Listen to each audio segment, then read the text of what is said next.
Extreme values. So when we did polynomial unit chapter 3 in grade 12, you guys did your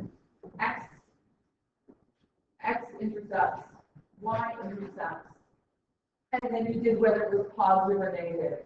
You didn't, however, pick how high the graph is going. We just said in grade 12, like, pick an approximation. We're not too worried about as long as your x-intercepts and your y-intercepts. So the first derivative, we actually find what that mass of your polynomial graph is. So when we're talking about the absolute maximum of function is exactly what it said. It's the absolute highest point of a function. Okay, the absolute minimum is the absolute lowest point. Now, in absolute maximums, you can have infinities. If we both of those, you can have infinities, that's fine. So a graph, if I was looking at a graph on the bottom of the page, it has an absolute max of c. We have an absolute maximum and an x value of c. Does that make sense, everybody?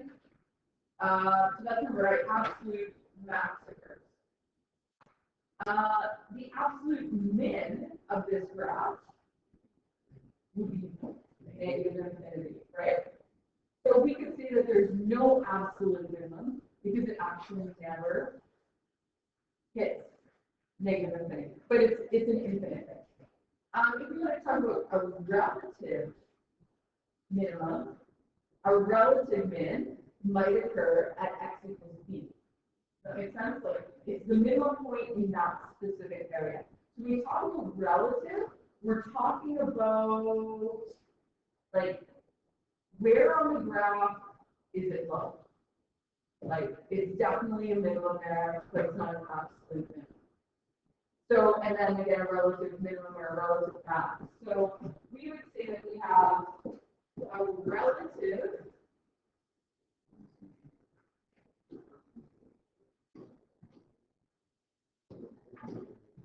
So we would say that this is our absolute max, right? You guys agree with that? Yes? That's the highest point this graph goes. It doesn't go any higher than that. We would say that this is a relative max, because in this portion of the graph, that is a maximum point. There's just a point that's actually higher, which is our absolute.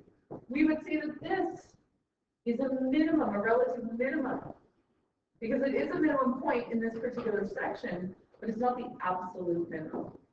Does that make sense, everybody? Yes, sir. You would just call it absolute. Yeah. Like, so, yes, that's a relative max, but absolute trumps relative. So, it's an absolute. So, this is like building on your grade 12 stuff that you did last year. Woo! Rising and falling. Welcome to our world, rising and falling. So, or we call it increasing or decreasing. So, a function is increasing on an interval. F1 of x is less than the second f of x, or y2. For all values of the x interval, function is decreasing. I think you guys have done this before, but we'll take a look at it. So, where are my critical values? These maxes and mins, right? They're going to be my critical values. So we're going to start talking about the sections of the graph. So what's happening from here to point A? Are my values increasing or decreasing? They're increasing. They're going up. Y values are increasing. So they hit that relative max. So we would say from negative infinity to negative A, it's an increasing function. And then what's happening between A and B? Decreasing. This is, I feel, oh, is it a positive A? It's just an A. I guess I should just write A. A to B, we said is decreasing. Where am I going next? B to C, what's happening there? Increasing. This is rocket science. I know you're just amazed by everything that we're doing right now. And the last one is going to be C to positive, where am I going? I'm not going to positive. I am going to positive because I'm talking about X values, not Y values. Oh, good thing I caught that one. So now you go what's happening on my X-axis, the increase or decreasing tells me what's happening with the Y's, and hopefully you realize that this is decreasing. So it's just chunking that up. So if we were to make a statement about the increasing, so we broke it down like this, and this would be fine. Or you could say negative infinity to point A in unison with B to C is the increasing portion of the graph. And then for decreasing, it was A to B in unison with C to positive infinity. That's my decreasing. I'm okay with either, whether you list them out or whether you do it as a one statement. Okay, positive slopes are for rising lines and negative slopes are for falling lines. Zero slopes are for horizontal lines. What's the slope of a vertical line? No, vertical line. Slope of a horizontal line is 0. Vertical line, 1. Whoa, mind blown. That was grade 9 stuff right there. You also know that the slope of a function at a specific point is the slope of the tangent line and the function's derivative that is specified. Right? Yeah. Great. That's a pretty picture.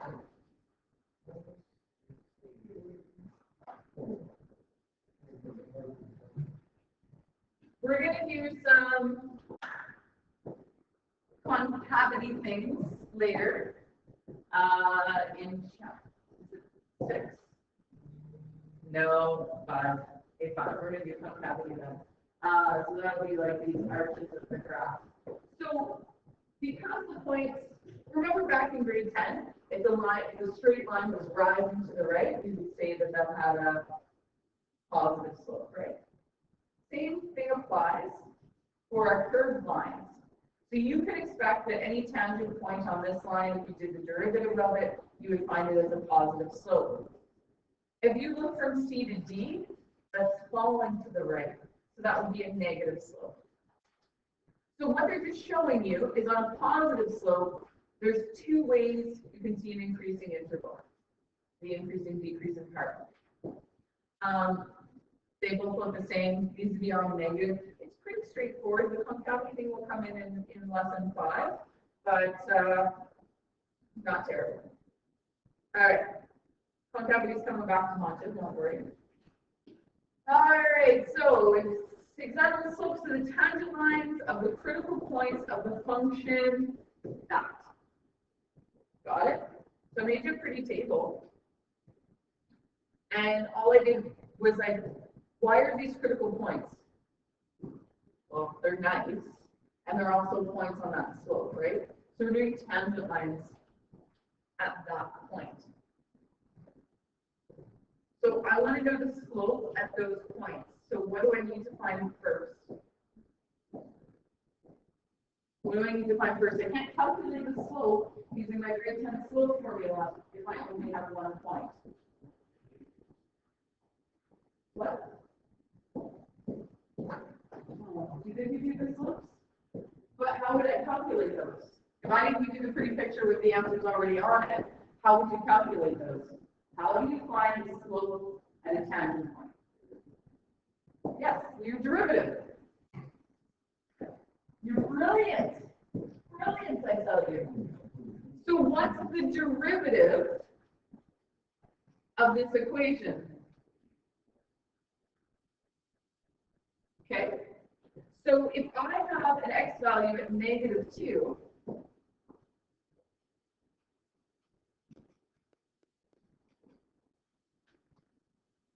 what's my slope? 2. I believe it says that on the line.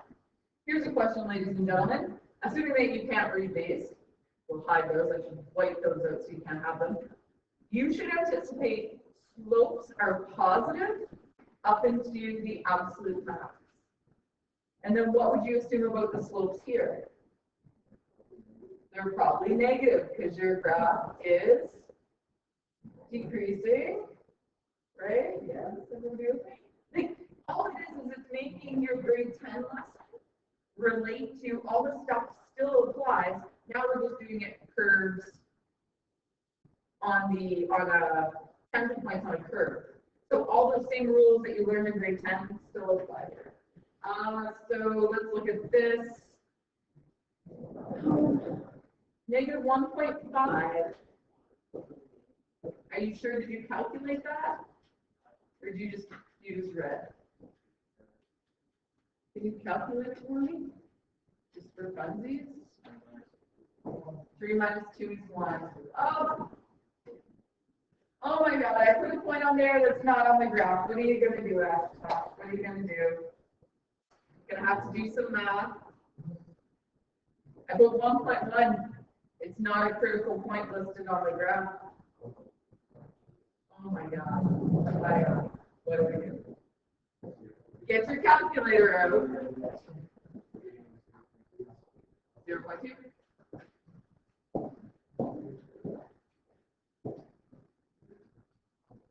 So at -1, what kind of line do I have here? Horizontal. So even if I substituted in here, if I put -1 in for my slope, it's going to give me.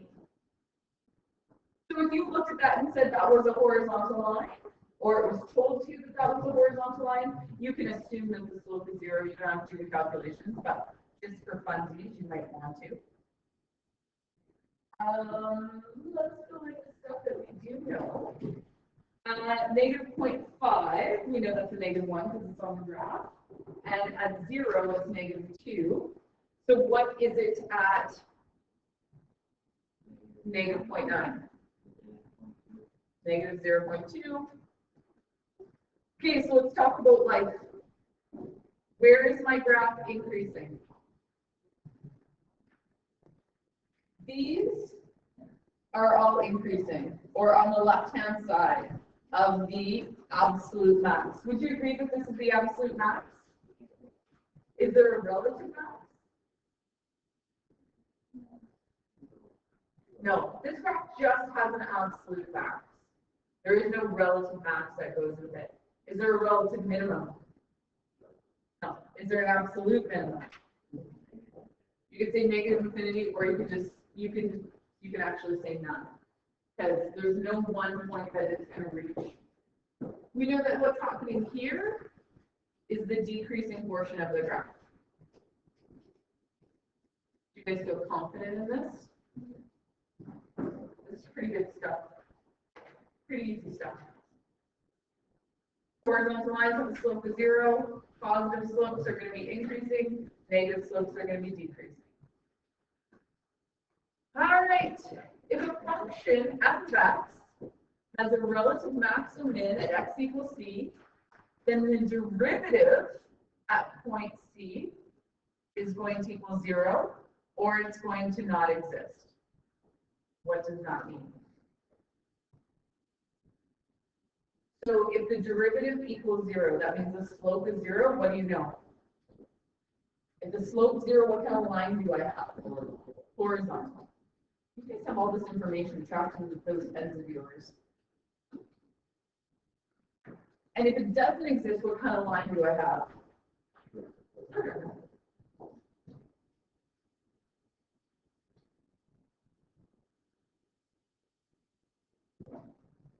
A critical number x equals c is a number on the domain of the original function such that you get a horizontal line or a vertical line.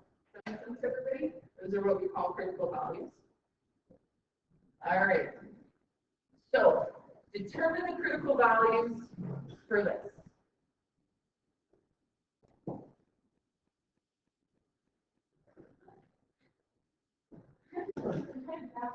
I thought it was just exercise. And we busted the downward dog to help So critical values here. What did it just say? Critical values occur when the derivative is 0. So what you going to do? Step 1, find the derivative.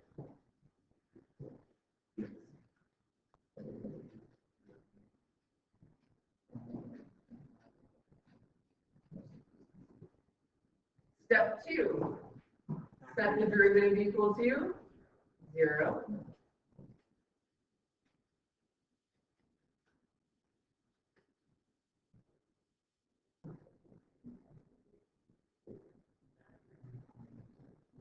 Factor. Should I common factor to 3 first?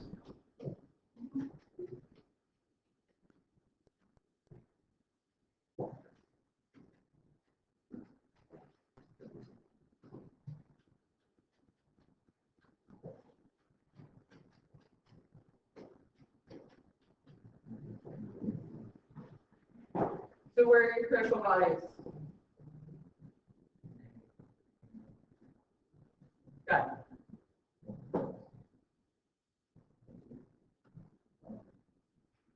Just found your critical values. What about this one? Not as pretty. Not as pretty.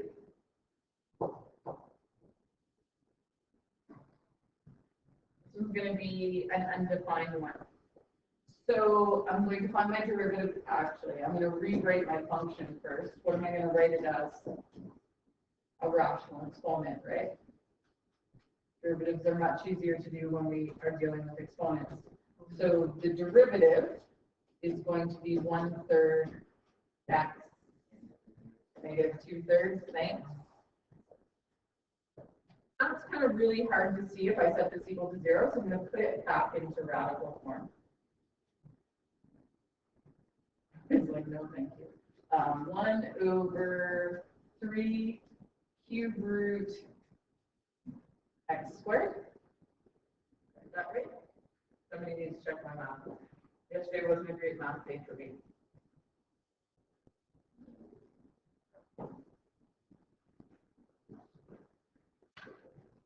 So what happens if I try to solve for x here? Cry a little bit. Doesn't really make much sense. Because you would cross multiply, right? You take this and multiply it by the 0, and then take the 1, multiply it by the 1, and then it becomes 0 equals 1, which doesn't make any sense. So at no point are you going to have a horizontal line in this, but you are going to have a point where it's undefined. You're looking at the restriction of this. What's the restriction on the x? Okay. Can it equal 0? Can it be a negative number? Ooh. Can x be a negative number? Yes, it can, because it's got squared on it, so that takes care of all the negative junk. It's also a cubed root. The cubed root can be negative. I can take the cubed root of negative 8. I can. I really can. I get a negative 2. So what's the restriction on the x? X cannot equal 0. That's the only restriction we need to place on the x. Because as soon as it's 0, then I have a denominator of 0. So my critical value is going to occur at x equals 0. And what's going to be happening there? What kind of line am I going to have at x equals 0? I'm going to have a vertical line. I'm not going to have a horizontal line.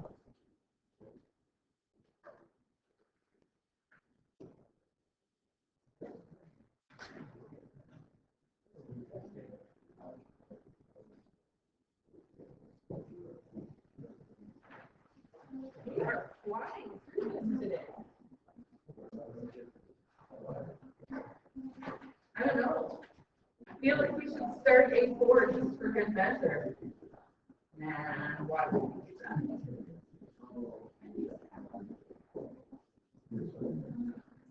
Okay, so you're going to do a first derivative test. Sounds like fun. So let x equal to c and c be a critical value. That makes sense. And the function is continuous, which also makes sense. So we're we're dealing with polynomial functions, right? Things that are continuous, they're not going to have breaks in them. So if the first derivative changes from a positive to a negative, so if it changes from increasing to decreasing across the critical value, then the original function is a relative maximum. If the derivative changes from a negative to a positive when it crosses the critical value, like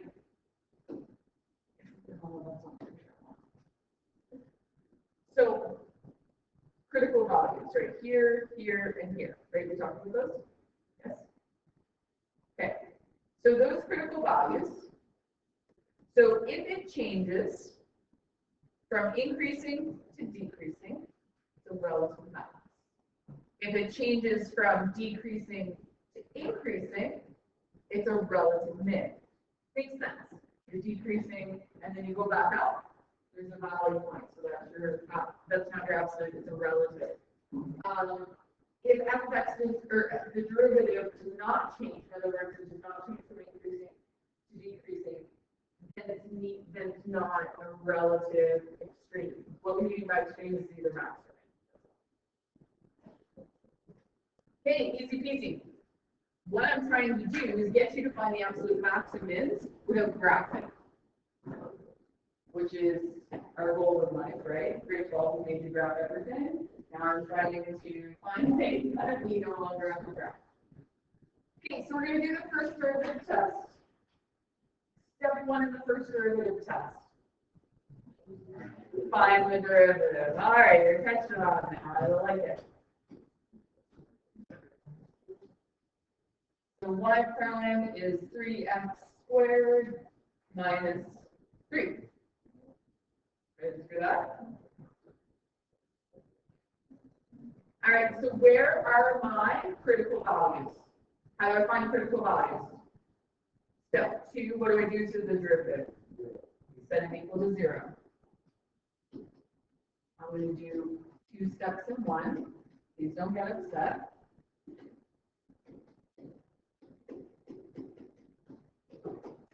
Okay, I don't understand what grade 10 is. Maybe you guys can explain it to me since you were closer to grade 10. Why difference of squares is so hard? Really?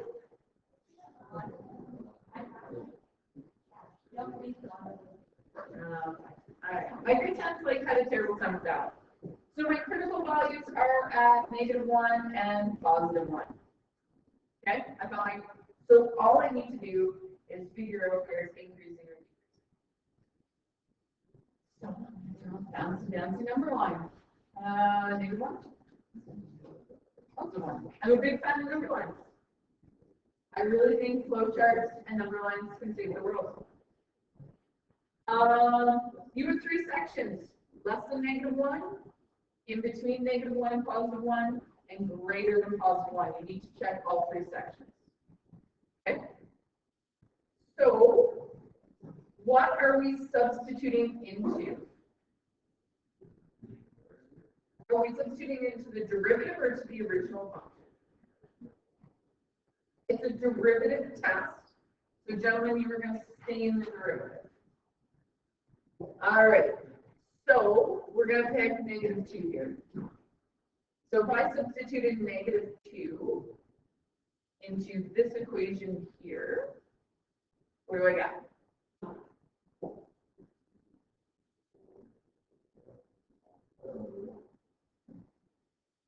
Is it positive or negative? Do I care what number it is? All I'm caring about is it's positive or negative. Okay, I'm going to pick a value in between -1 and 1. I'm going to pick 0. I'm going to stop me. What do I get?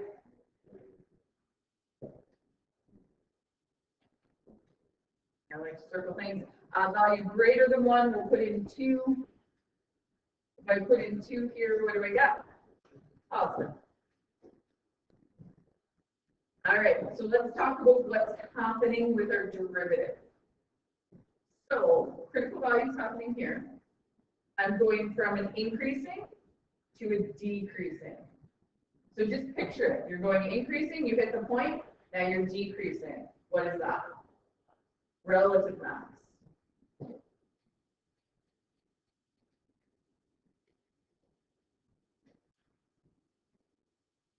So now you know those polynomial graphs. Now you know you can calculate how high they go. Before your grade 12, they're like just throw a line and you fine. Although I'm sure you appreciated that. So you're decreasing. You hit the critical value and you start increasing. What's that? Relative min.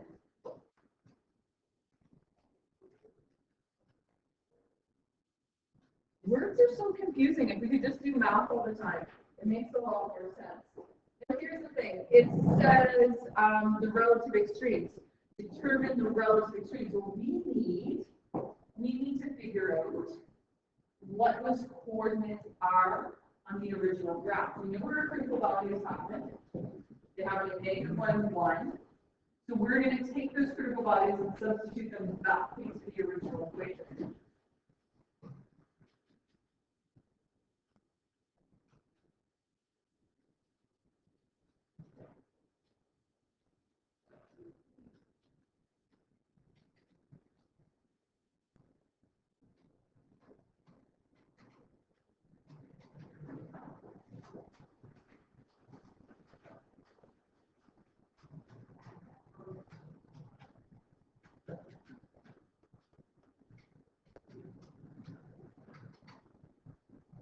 Okay, so those will be there.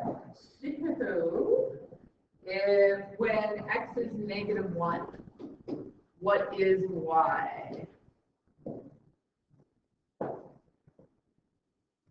What's y?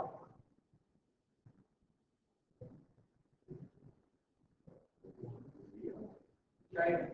Remember, you're substituting back into the original, right?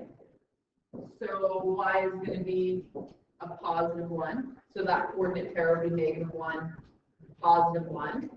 When x is positive 1, what's y?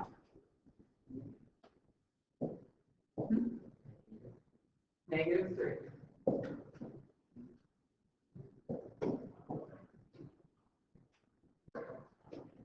Okay, so what I need from you guys now is to get your handy dandy graphing calculators out, and we're going to prove it.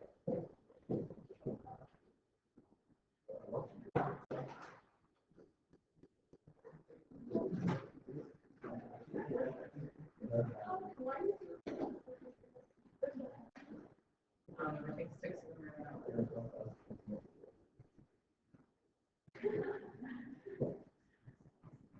So we're going to graph a cubic function. So y equals, I need to clear that. And so we're going to graph the x to the exponent 3, push down to that, x to the exponent 3 minus 3x minus 1. Doing the handy dandy graph button.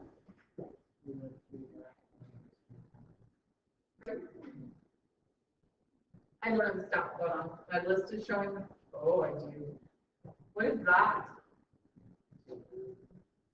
Oh, who put that on there? Probably me. Okay, so there's my cubic function. So all we asked you to do in grade 12 was know the end behavior, your x-intercepts and your y-intercepts, right? That's what we asked from you guys in grade 12.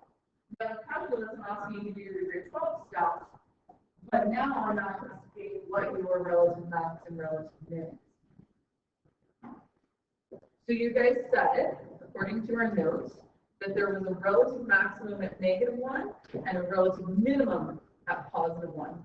If I look at this, relative max, relative min. So now we're going to check and see if it is correct. So second function, actually, I don't even need to do that. So I'm going to do a value, and I'm just going to put in negative 1. Positive 1. We calculated that. Now you know how to do this with your derivative test. I'm going to go second function, calculate again. Let's do a minimum this time. We'll do the minimum. So I want to get close to my minimum. So that's left bound, yes.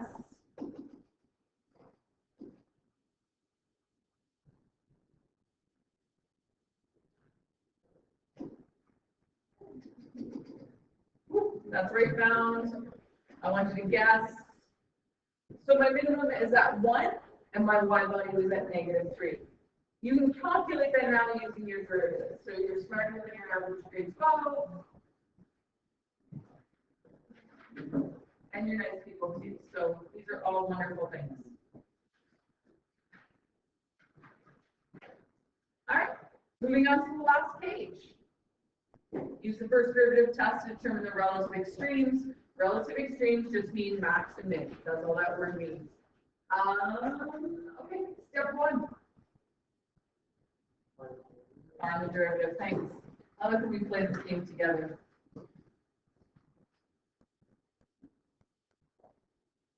What do I do? Make it equal to 0. This one's nice and easy to solve.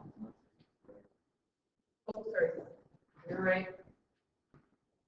I still solved it. I like my graph and it still manages to work out. What's my next step? What's my critical value? 0. So now I do my number line. I pick a value less than 0, so I'm going to pick -1. And I'm substituting that into the derivative. So am I going to get a positive or negative? Negative. And I'm going to pick +1 on this side. Do I get a positive or negative? Oh. Oh. What does that mean? What does it mean when it doesn't change? If it does not change, then x of c is not a relative extreme. So what we know about this graph is that it has no relative extremes. All right, so, we're looking for my graph and it's gone.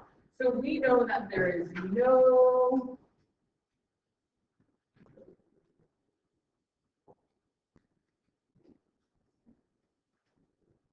So yes, I have a critical point, but I have no relative extremes. So let's graph it. Let's see what that original graph looks like. I don't need to do a coordinate pair because I have no relative max or min. So this one was -2 x cubed. I'm filing a complaint. -2x cubed minus 2.